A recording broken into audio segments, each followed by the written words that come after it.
There is a Frank Castle storyline that is, I think, deep and rich and has been begging to be told. Who is a vigilante? Who's good? Who's bad? And Frank is one of those incredibly galvanizing characters. I was raised to believe in grace.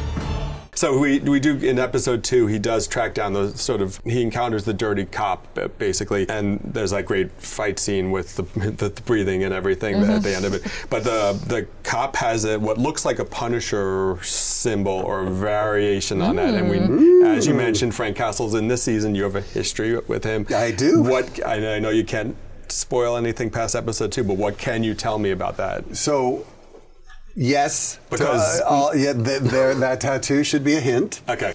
There is a Frank Castle storyline that is, I think, deep and rich and has been begging to be told. It was in one of the comics. Frank's appearance is not random. It comes back to your earlier question of who is a vigilante, who's good, who's bad, and Frank is one of those incredibly galvanizing characters. And Frank comes into our world with a purpose. That purpose is executed. Does it have something to do with these men that we see in that apartment? Yes. Because there is a history in the real world of the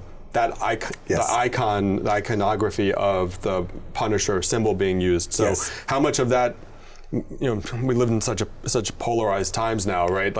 How much of that is a concern to you to kind of insert that into the fiction? It's incredibly important to me. And I think it's incredibly important to Marvel, and I know it's incredibly important to Jon. And that discussion and that dichotomy and that kind of, for lack of a better word, the feelings, emotions, and conversation about that specific issue is tackled in this season. And I think it's tackled really well. And I think Jon, in particular, knows how to voice that discussion probably better than anybody. Okay. That's enough. I love that it keeps checking. I was just because you're now hitting us with some of the trickier questions that we've got. I'm trying not to be it's good. too unconscious. Mind putting the hatchet down? So obviously part of tying us to the Netflix show is Foggy and Karen, but then Foggy dies, which is heartbreaking, and I understand dramatically why you guys do it for sure. But can you speak a little bit about that, about the decision to do that? So it was a decision that was kind of baked in, because in the history of the books of that trio, both of them have passed, and at the end of the Netflix show, there are 3 names on a napkin. That is the dream that we go off into this world with. We pick up that dream and we got to smash it apart. And it was done super mindfully. And the thing is that in writer speak, this is the inciting incident, not just for this entire series, but what goes into season 2. It's massive. And we needed to give Matt something that broke apart his world inside and outside. And in many ways, Foggy was the conscience. Foggy was his Jiminy Cricket. And what happens when you don't have that touchstone? So it was cruel in many ways, but sometimes story is cruel. It's inevitable, I think, really also was. just on the course of what Matt has gone through and his interactions with all of the various criminals and villains. Foggy has always been at the center point of that, so I feel like it was inevitable for this to happen. And if you talk about the mythos of Daredevil, his curse is that his loved ones get caught up in this fight and die. Right. Yeah. And then Karen essentially becomes estranged from Matt and moves to San Francisco. Can you talk a little bit about that? I will say only, as I've said time and time again, Karen Page is the heart and soul of this universe and of this Daredevil mythology. And Karen's interaction with our story in this season and beyond is huge. And, I can't give too much away, but families tend to fracture when a loved one passes. And in that fracture, they can rebond in ways that are surprising and new.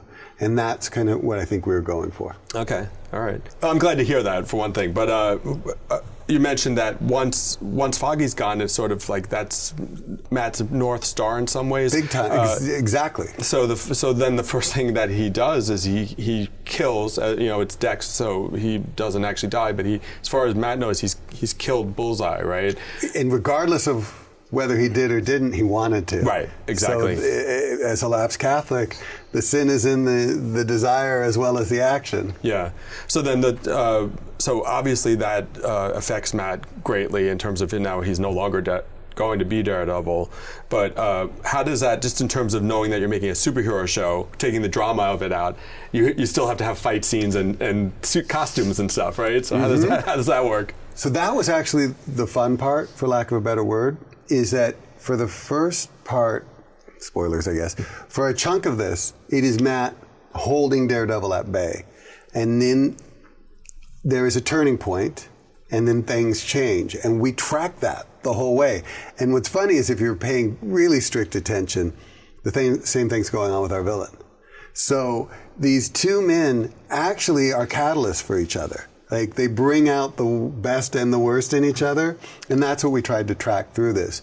So there's still action, and that's what's, if Matt Murdock's throwing a punch, is Matt Murdock throwing the punch, or is Daredevil throwing the punch? And I think we did a really good job, or Phil and David McCumber did a really good job in the action of, oh, that's Daredevil. Right.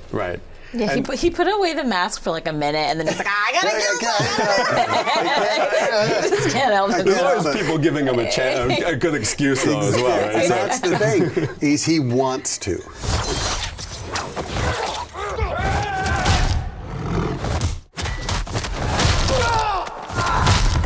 How much was it a mission for you guys to kind of adhere to some of what the Netflix show was, while also starting to forge your own ground at the same time? It was absolutely like job one. The idea being, we're all huge fans of the old show. It set the template.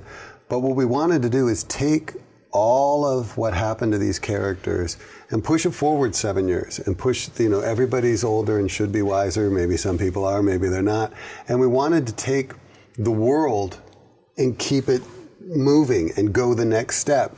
So it was very calculated, both in terms of the look, in terms of the storytelling, in terms of the characters, for this to be a continuance plus, to use like the Marvel term. We now have the ability to tell stories a little differently than then. We have more resources, we have a bigger palette, and it was the idea of taking that and pushing it forward 7 years. And as you know by the first 2 episodes, the central dilemma and conflict is much larger now. Oh yeah, for sure, yeah.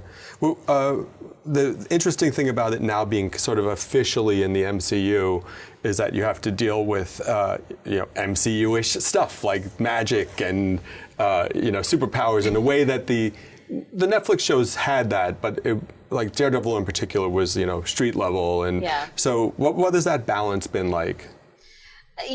As someone who's been, I've been at Marvel now for like 15 years, so as someone who loves the comics and understands that every series that we have has its own little space and its own little playground. That's kind of how we look at the TV shows too. We have such a cool opportunity to live in the street level a little bit more, and we're not ignoring anything else that exists. We just don't have the time or the money, I think, to play with glowing objects as much. And it's also, the funny thing is that we get this question a lot, and I've always felt Daredevil was a part of the MCU. I'm not approaching the story as if he's not, but it's more like, we're over here. We're in Hell's Kitchen.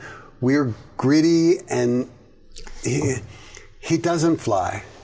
So, it's that thing where the rules are the same in the MCU, but we're in a smaller corner of it, and we haven't exhausted that corner at all yet. We're just starting. And what I love about this character and about the old show was that this character gets hurt, right? He's exhausted. Like, just in the fight sequences, you see him just, I need a minute. Yeah. And he'll hang out against the wall. Breathing so heavily. And He's breathing. Charlie does it really well. Yeah. So that is kind of, I think, the sort of overall vibe of our show is you want to showcase the reality of these individuals who happen to wear these masks and the kind of torture that they go through when he decides he has to put it away, which is very similar to Wilson Fisk. And then on top of it, the backdrop of New York, I think, gives us such a sense of realism and a grounded POV that makes this feel like its own special place that we all recognize. And you guys are shooting a lot of it in New York as well, yes, right? we are. All of it. All of it's in New York, Okay. Wow.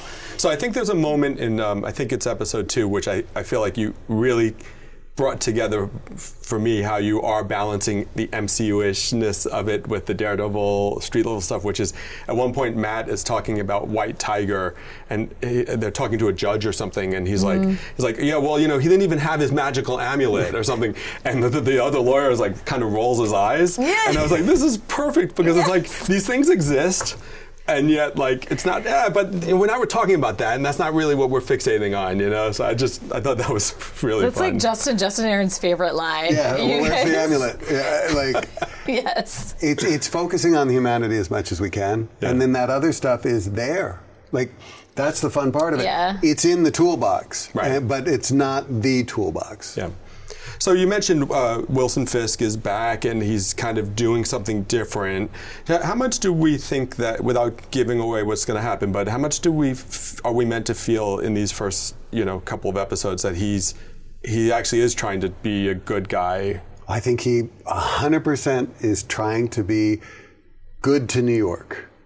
And how that manifests itself is TBD.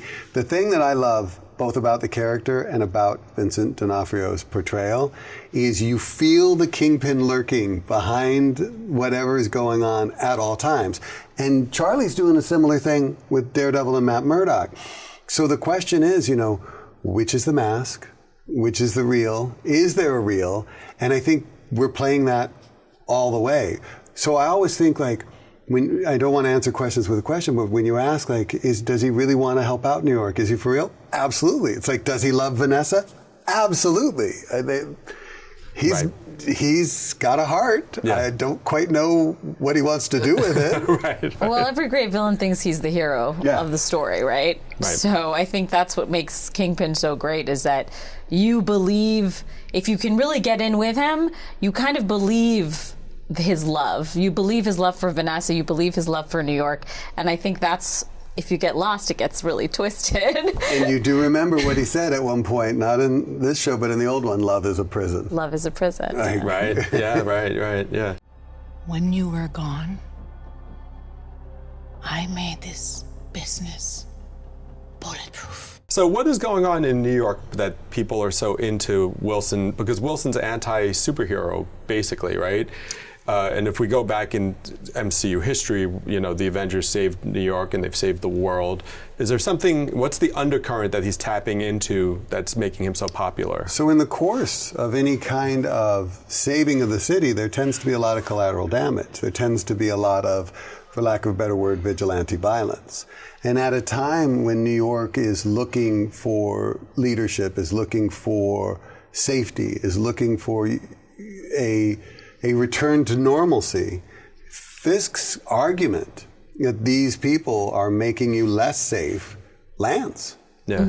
And that's what Wilson Fisk has always been really good at. He could sell you just about anything. And it gets so murky, why does it mean if you wear a mask you're a hero? Why does it mean that you're doing a good thing? And so the line between sort of who is allowed to dictate law and order, I think that's a really, it's relevant, but also I think that's very real in the Marvel universe, is why do people think they can put on a mask and just enact justice however they see fit? And some of the people in our story who are putting on masks are not doing justice. Exactly. What is the difference? And what is the difference between Daredevil and Ben Poindexter? Correct. What is the difference between Frank Castle and Muse? Right. And we're playing with that. Yeah. Right. So when you guys, I know obviously it's been well discussed that there was a change in the show during the period of the strikes in Hollywood, and you were brought in for sure. what was the direction you were given at that time from the studio? Like, what did they want to make sure that you were going to achieve with the show? It's funny, I never really got a lot of that. The thing that was really cool about the experience was they had seen the show and had time to like think about, oh, what do we want to do? What do we not want to do? We had, these strikes and a bunch of time to really sit there and live with it. And they called me up and I saw a lot of material and it was really funny. We all got together and I was like, here's what I think. And it was exactly what they thought. There was no direction. Okay. There was just more like, there was a show in there that I think the show that they had would be fine and dandy. There's no problem with it. But there was a show in there that wanted to come out. Right. And the show that wanted to come out was very much closer to what the old show was. It had a depth of drama and action that was just screaming to be there. And it needed a little context to get us there. And it needed to set up the world and the relationships to get us there.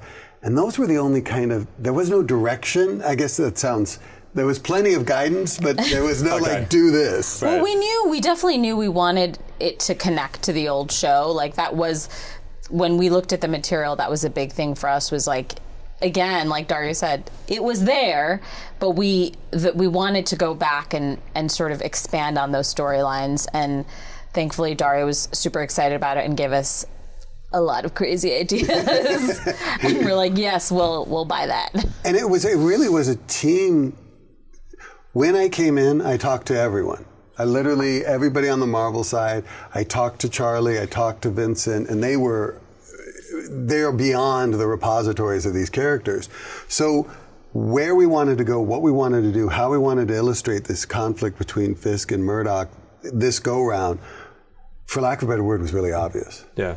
Yeah. When you guys were writing this season, getting the thing ready to go, obviously it was before the presidential election that just happened, but you can't help but see parallels between Fisk running for mayor and what's going on in the world. How much of that was in your mind when you guys were prepping? And none. That's the crazy thing, because this is picking up Charles Soule's Mayor Fisk storyline that was written about 10 years ago, 2016. So that was probably in the zeitgeist then. I inherited some of that storyline, but for me, in first season and second season, which is part 1, part 2, it is Rise of a Tyrant. Whether that's applying to now, I'm actually kind of not in that space. I'm in, what if Wilson Fisk, criminal, rose to power as mayor? And yeah, sometimes we're feeling a little like prescient, but all of this stuff was written long before the events have happened. So I don't really know, is it just something that's in the air, or is it just, it's a story it's an archetypal story that's happened many, many times over the centuries. I've been drawing more on a lot of Greek mythology, but it's again the same story that we see reiterated time and time again. So I don't have a good answer for that, other than I'm going to start just writing stuff that's Sana and I fall over treasure and hope it happens. It's fun. I'm still waiting. Yeah, right? The other thing about Wilson Fisk is that this feels like, also, to say this word I've said before, inevitable for him, is that this is all he's wanted, right? He has wanted not just power, but he wants to be able to take care of New York City and not be the ruler necessarily of it, but the protector of it. And I think that's what's so interesting, because since you saw him, when the name Kingpin was mentioned all those years ago, to now, this is what he was moving towards. Right. Okay, last question for you guys. Could Matt Murdock be in the Avengers? I'm not asking you if he's going to be, and I know that's a Kevin Feige level decision. Yeah, that's so like 100% he could be in the Avengers. If you saw Spider-Man in there, that's what I love about the Avengers, is that anyone can come in and out, and everyone has a unique, special skill set. So I would love to see it. I mean, I don't know what's going to happen. No comment, but keep him alive at least, so he has a chance. Please don't take him away from me for a while. That's true. I've got plans for this man. That's true. Yeah. We can weave that in between seasons, though, right? He takes off at the end of season 2, and then season 3. Oh, that was crazy when I met the Avengers. I mean, he just doesn't have enough money for the ticket to get there. It's just too expensive. How am I going to get there? Well, thank you so much, guys. It's a pleasure to talk to you. Good luck with the season.